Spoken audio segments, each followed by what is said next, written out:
Sa kabila ng mga espekulasyon na tuluyan ng aalis si Jackson Hayes sa Los Angeles Lakers ngayong off-season, lumalabas na posibleng magka-reunion pa rin ang dalawang panig. Ayon sa ulat ng The Athletic sa pamamagitan ni John Hollinger, maaaring magkasundo ang Lakers at si Hayes sa isang team-friendly deal na nasa $10 to $15 million sa loob ng 3 taon. Matapos ang palitan na nagdala kay Luka Doncic sa Los Angeles kapalit ni Anthony Davis, nabutas ang frontcourt ng Lakers. Wala silang consistent na rim protector at napilitan silang asahan si Hayes sa loob ng regular season.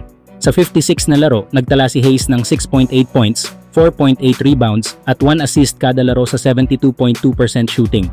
Nakapagsimula rin siya sa 35 games pero tila hindi na siya naging epektibo pagdating sa playoffs. Sa serye kontra Timberwolves, mabilis siyang nawala sa rotation ni Coach JJ Redick. Mula sa 19.5 minutes kada laro sa regular season ay bumaba ito sa 7.8 minutes sa postseason. Sa huli, napatunayang kulang ang Lakers sa depth sa center position dahilan kung bakit mabilis silang nalaglag sa unang round. Ngayon, limitado ang free agent market pagdating sa mga quality centers.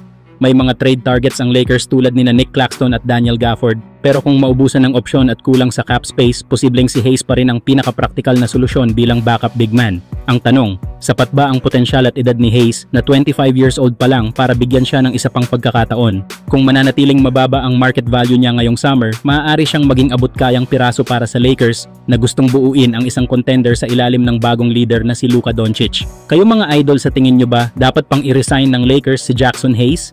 Samantala, isang pamilyar naman na pangalan ang muling umuugong sa mundo ng NBA, Kentavious Caldwell-Pope. Matapos kasi ang isang malakihang trade na nagpadala kay Desmond Bane sa Orlando Magic, bahagi ng naging package na ipinadala sa Memphis Grizzlies ay si KCP. Kasama siya sa grupo ng mga players at picks na naging kapalit ni Bane, isang malinaw na senyales na ang Magic ay all-in na para sa contention.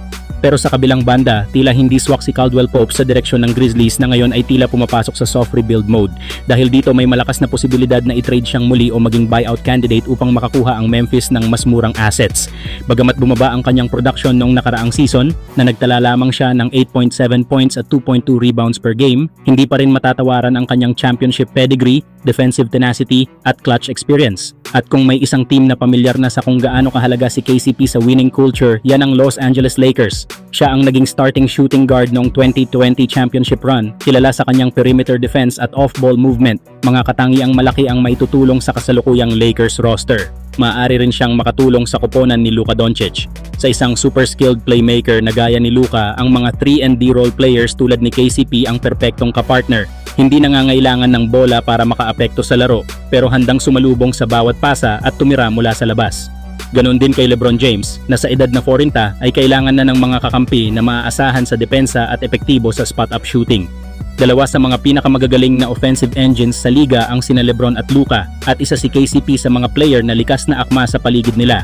Kung mabuyout man siya o mareroute sa panibagong trade, asahan mong makikigulo ang Lakers at iba pang contenders sa usapan.